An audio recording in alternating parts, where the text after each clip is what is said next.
Assalamualaikum warahmatullahi wabarakatuh. Bertemu kembali di OMSIS, obrolan manis seputar informasi kesehatan.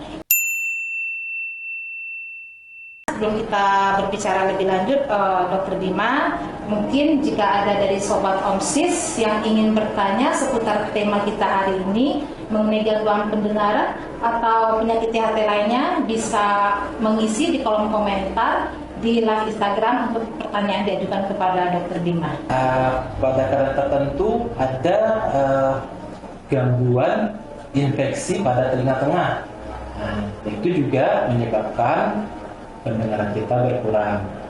Dan makin ke dalam, jika ada gangguan saraf pendengaran, misalnya ada pada anak-anak yang baru lahir yang sudah kurang dengar, atau pada usia yang lanjut sudah mulai kurang dengar, itu bisa disebabkan oleh gangguan di saraf pendengaran. Sekian yang Berarti kalau kita lihat dari usia anak, apakah gangguan pendengaran ini diturunkan sifatnya atau memang murni gangguan saraf, Dok? Untuk pada anak-anak, gangguan pendengaran jika diketahui sejak dini atau baru lahir itu bisa disebabkan oleh berbagai macam penyebab. Misalnya karena faktor berat badan anak lahirnya rendah atau prematur. Jadi kalau prematur kan seluruh bagian organ tubuhnya belum maksimal fungsinya. Bisa karena sakit yang dialami ibu waktu hamil. Seperti? Bisa tokso, rubella, herpes, dan lainnya. Bisa juga disebabkan oleh kadar bilirubin yang tinggi. Jadi memang banyak sekali yang bisa menyebabkan kurang dengar. Misalnya kurang dengar hanya didapat kalau untuk orang usia lanjut. Tadi sudah kita singgung. Bahkan anak bayi pun bisa beresiko terjadi kurang dengar. Misalnya anak-anak yang udah kadang-kadang kita taunya telat, nggak bisa ngomong ya anak ya.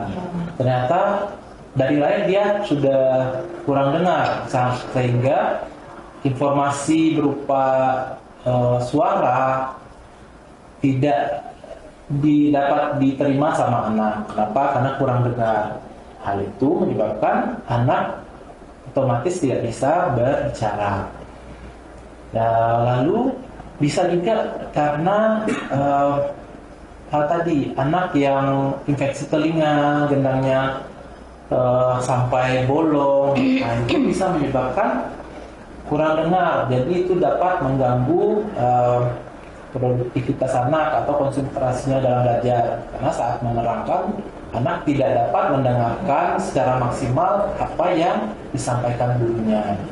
Dan ada juga pada saat ini bagi pelajar atau pekerja yang sering menggunakan device headset dalam jangka waktu lama, itu juga bisa menyebabkan gangguan pendengaran nantinya. Atau orang yang kerja di ini ya, pabrik, tempatnya bising ya, untuk yang dewasa biasanya ya. Ya, betul.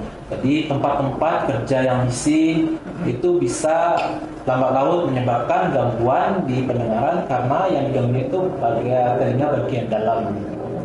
Dan memang pada usia tua itu memang terjadi pada sebagian orang gangguan pendengaran karena faktor usia beliau. Memang ada yang sudah menurun fungsi dari saraf pendengarannya. Terus yang ini, Dok, yang menganggap penggunaan alat bantu dengar tadi gimana menurut dokter? Nah, penggunaan alat bantu dengar itu cukup membantu bagi orang yang kurang dengar. Kenapa? Dengan adanya pemakaian alat bantu dengar dapat menaikkan atau meningkatkan pendengarannya. Mungkin awalnya gangguan dengarnya berat, mungkin bisa diangkat jadi sedang.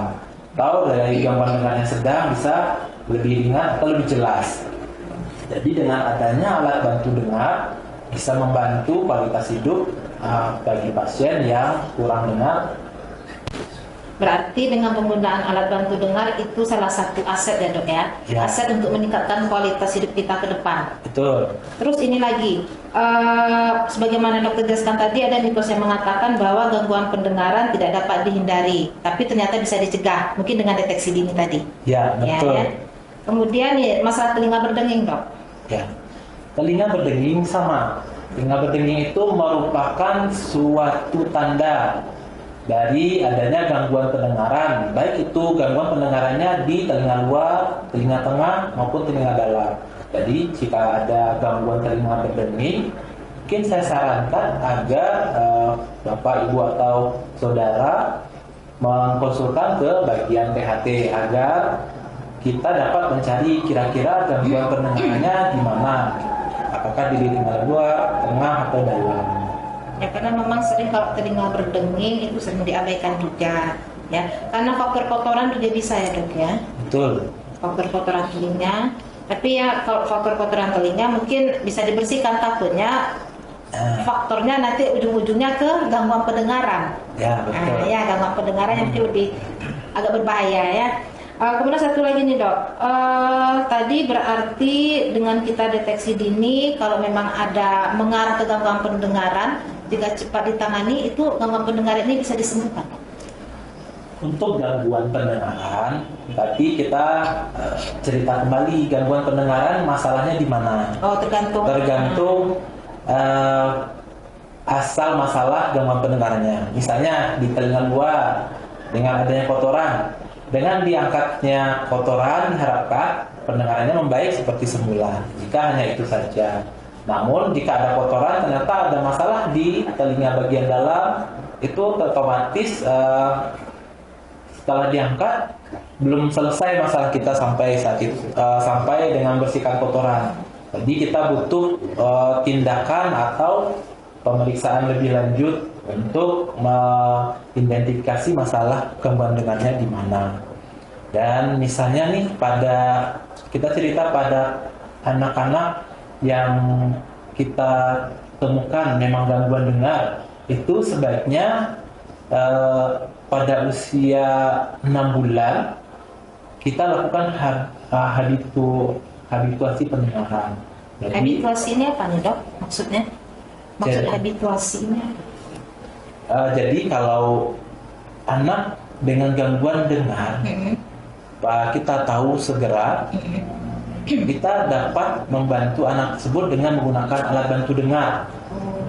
Nah, dengan alat bantu dengar diharapkan pendengarannya terangkat, jadi anak bisa mendapatkan informasi berupa suara dan diharapkan anak bisa bicara.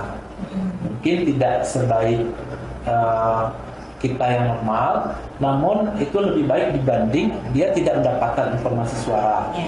Dan dengan menggunakan alat bantu dengar, dia akan dapat rangsangan dari luar, otaknya memproses. Nah nanti lama-kelamaan dia motoriknya dari lewat mulut dia akan berbicara. Itu yang kita harapkan, karena golden period untuk berbahasa itu sampai umur 3 tahun. Jadi ya kalau kita mengetahui gangguan pendengaran anak sejak ini, diharapkan kita dapat membantu untuk pendengarannya segera. Jadi dok, nah ini juga pernah mungkin sebagian orang ada bertanya, termasuk orang bertanya pada saya sendiri. Kalau ini khusus untuk anak-anak ya dok ya. Kalau untuk penyakit lain mungkin ada vaksinasinya. Nah ini kalau untuk gangguan pendengaran ini ada nggak vaksinasinya buat anak-anak? Vaksinasi khusus sebagai pencegahan lah intinya, atau pelindung meminimalkan resiko gangguan pendengaran, ada nggak dok? Jadi vaksinasinya lebih diarahkan pertama waktu lahir. Bagi ibu kan tadi ada karena infeksi. Nah karena infeksi kalau ada vaksin tertentu yang bisa bantu ibu. Dan pada anak pun juga ada vaksin-vaksin yang berhubungan dengan saluran pernafasan nantinya. Jadi kayak mungkin campak kan bisa juga gangguannya di pernafasan. Kayak yang lainnya pokoknya influenza, vaksin influenza. Jadi kenapa bilangnya di pernapasan? Karena antara telinga dan hidung itu terhubung. Dengan adanya kita berikan vaksin, anak memiliki imunitas yang baik sehingga mengurangi terjadinya batuk pilek. Nah, dengan berkurangnya batuk pilek, risiko infeksi telinga tengah jadinya berkurang. Dengan risikonya berkurang, diharapkan tidak terjadi peradangan telinga tengah atau bolongnya gendang. Diharapkan pendengarannya baik. Berarti kita putus dulu rantai penyebabnya biar tidak langsung ke saluran pendengaran ya dok ya? Ya. Nah kemudian satu lagi nih dok, pertanyaan juga, pola asuh orang tua ke anak itu mempengaruhi tidak pada gangguan pendengaran anak? Ya. Pola asuh ya kan? Pola asuh ya. Nah, bagi Bapak Ibu sekalian, sekarang ini kita di zaman yang maju memiliki device atau seperti HP atau gadget lainnya, itu sebaiknya hati-hati diberikan pada anak-anak. Kenapa? Karena pada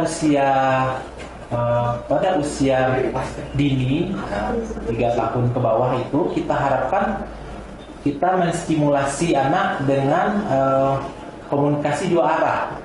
Kenapa komunikasi dua arah? Kita berharapkan mau berbicara dari anak dan diharapkan anak membalas atau berkomunikasi kembali sama kita. Dengan adanya device itu anak cuma satu arah, jadi dia cuma mendapat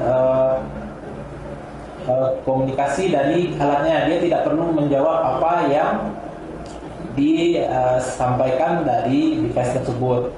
Nah, kalau hal tersebut nanti kita tahunya sudah terlena dengan tersebut, anaknya udah mau 3 tahun, tidak ada ngomong, diam saja, bukannya tuli, tapi karena dia tidak terbiasa dengan berbicara timbal balik. Jadi memang pola asuh itu juga mempengaruhi. Jangan sampai terjadi gangguan pendengaran pada usia dini ya dok ya. Mungkin ini ada pertanyaan dok dari ini sobat OMSIS, pertanyaan Instagram. Assalamualaikum dok, dengan apa kita membersihkan telinga yang aman sehari-hari di rumah? Apakah menggunakan cotton bud aman untuk orang dewasa atau anak-anak? Terima kasih dok. Terima kasih pertanyaannya Bapak. Untuk membersihkan telinga, perlu kita ketahui kalau Allah itu menciptakan telinga ternyata bisa bersih sendiri. Dengan cara saat kita mengunyah itu akan terbantu kotorannya kebuang. Nah, itu yang perlu kita pahami. Jadi tanpa kita bersihkan, insya Allah itu akan keluar. Namun malahan dengan dibersihkan malah kotorannya bisa numpuk. Nah, jika memang ingin untuk membersihkan kotoran telinga, disarankan agar kotoran telinga dibersihkan oleh orang lain, jangan sendiri. Kenapa? Karena kita nggak lihat kotoran yang mau kita bersihkan. Hal tersebut menyebabkan risiko kotorannya makin ke dalam. Namun, jika kita membantu orang lain, jika alat yang kita gunakan tidak mumpuni atau tidak memungkinkan untuk mengambil kotoran, jangan diteruskan. Sama, karena akan menyebabkan kotoran makin ke dalam. Jadi mungkin dibiarkan saja ya dok ya, jangan sampai dikorek sendiri ya. Mungkin dengan mengunyah, tadi ya dokter bilang mengunyah atau berbicara itu akan membantu mengeluarkan sendiri. Nah, kita kembali ke gangguan pendengaran dok. Nah, seandainya ini memang sudah terjadi gangguan pendengaran, salah satu terapinya kan dengan menggunakan alat bantu, atau ada terapi yang lain dok, misalnya dengan minum obat bisa sembuh, atau dengan tindakan pembedahan sehingga tidak dibutuhkan lagi alat bantu dengar. Ya, terima kasih dokter. Tadi kita bicara lagi penggunaan alat bantu. Alat bantu dengar kita gunakan jika gangguannya di bagian saraf. Misalnya sudah kita coba terapi namun tidak ada perbaikan, dengan alat bantu dengar dapat membantu meningkatkan pendengaran dan meningkatkan kualitas hidup pasien. Dan ada obat-obat, betul ada. Untuk obat-obat, kita lihat lagi, misalnya gangguan pendengarannya disebabkan oleh peradangan telinga bagian luar atau peradangan telinga bagian tengah. Nah, jika ada hal tersebut, pertama-tama kita bisa bantu dengan obat-obatan. Namun, jika infeksinya di telinga tengah menyebabkan gendangnya bolong dan tidak menutup, nah, di sana ada langkah untuk melakukan tindakan operasi untuk menutup gendang. Dan untuk anak-anak yang baru lahir yang kurang dengar, ada juga tindakan operasi yang dilakukan untuk membantu kualitas pendengaran yang lebih baik, itu dengan pemasangan alat bantu dengarnya ke koklea atau implan koklear. Masyarakat kita itu memang susah mungkin ya memasuki masyarakat untuk begini loh seharusnya, begini loh semestinya pola pikir kita. Nah, itu memang mungkin butuh keikutsertaan juga dari mungkin lintas sektor segala macam untuk mendukung gerakan ini ya dok ya. Nah, mungkin ada pesan tersendiri dari dokter bagaimana kita bisa bersama-sama kembali meluruskan pola pikir yang bisa kembali, intinya bagaimana perawatan telinga dan pendengaran ini bisa dibenahi bersama. Mungkin ada pesan-pesan tersendiri dari dokter, bersama-sama kita bisa meluruskan stigma ini dok. Ya, terima kasih dokter. Untuk bagi masyarakat, kita memikirkan untuk pendengaran anak dan diri kita sendiri, maka diharapkan kita awas atau lebih perhatian. Misalnya pada anak. Nah, pada anak yang perlu diperhatikan biasanya andaikan ada petir atau suara yang keras, anak tidak terkejut, kita perlu memperhatikan apakah anak kita bisa dengar nggak ya. Padahal kita udah heboh, yang lainnya pada terkejut dengan bunyi yang keras. Nah, tapi anak kita tenang aja atau nggak ada nangis sama sekali. Atau kalau dia sudah bisa berjalan saat kita datang pakai motor atau pakai mobil, biasanya anak akan mengejar keluar melihat orang tuanya datang. Tapi dia seperti tidak ada minat untuk melihat menjemput kita. Nah, itu perlu juga kita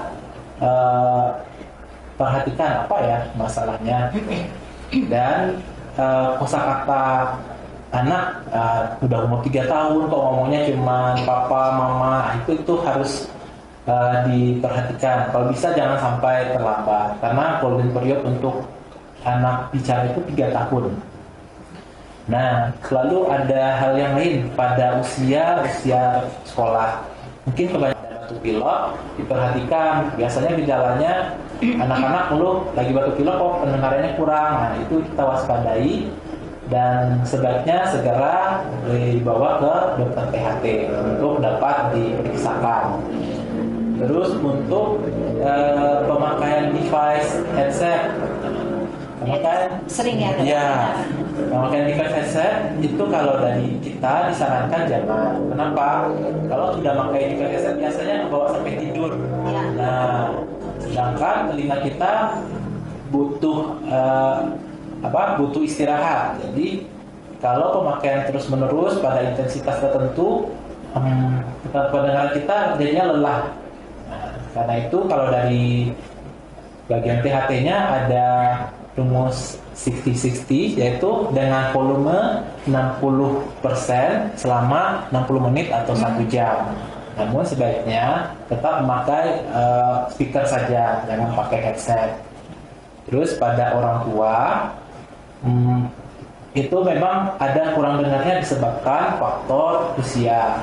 Nah, memang kalau pada orang tua memang udah ada kurang dengar, sebaiknya diperiksakan dan nanti kita bisa melakukan pemeriksaan dan dinilai seberapa kurang dengarnya beliau, dan kita nilai apakah membutuhkan alat bantu dengar atau tidak.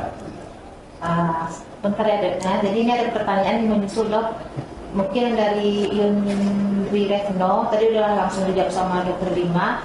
bahwa telinga yang jarang dibersihkan dan kotoran yang menumpuk memang bisa menyebabkan kemampuan mendengar, ya dok ya? Iya, kurang dengar.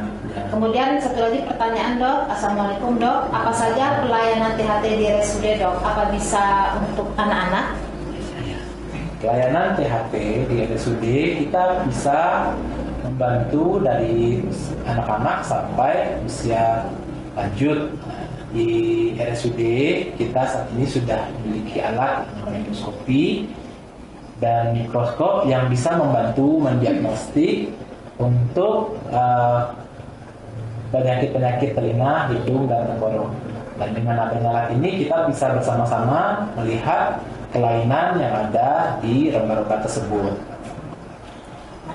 Baiklah dok, terima kasih untuk penjelasannya, untuk informasinya terkait tema kita hari ini, gangguan pendengaran atau tuli. Dan untuk sobat OMSIS, sebagaimana tadi dijelaskan oleh Dr. Bima tadi, memang perlu bersama-sama kita merubah pola pikir kita, sekaligus kita mewujudkan perawatan telinga dan pendengaran kita, tentunya dengan berkonsultasi atau memeriksakan kesehatan telinga secara berkala ke fasilitas kesehatan. Dan bagi sobat OMSIS yang juga ingin berkonsultasi atau ada keluhan terkait penyakit THT, bisa langsung datang ke Poli THT RSUD Bukit Tinggi. Insya Allah Dr. Bima akan melayani setiap hari Senin sampai hari Jumat, ya dok ya, hari Jumat. Sobat OMSIS, sudah 30 menit kita bersama. Kita berdiri. Terima kasih sekali Dr. Bima atas kesediaannya, dan bagi sobat OMSIS juga kami ucapkan terima kasih yang telah mengikuti live ini dari awal sampai akhir. Semoga apa yang disampaikan pada hari ini bermanfaat bagi kita semua. Kita berjumpa lagi di OMSIS yang akan datang. Wassalamualaikum warahmatullahi wabarakatuh. Waalaikumsalam warahmatullahi wabarakatuh.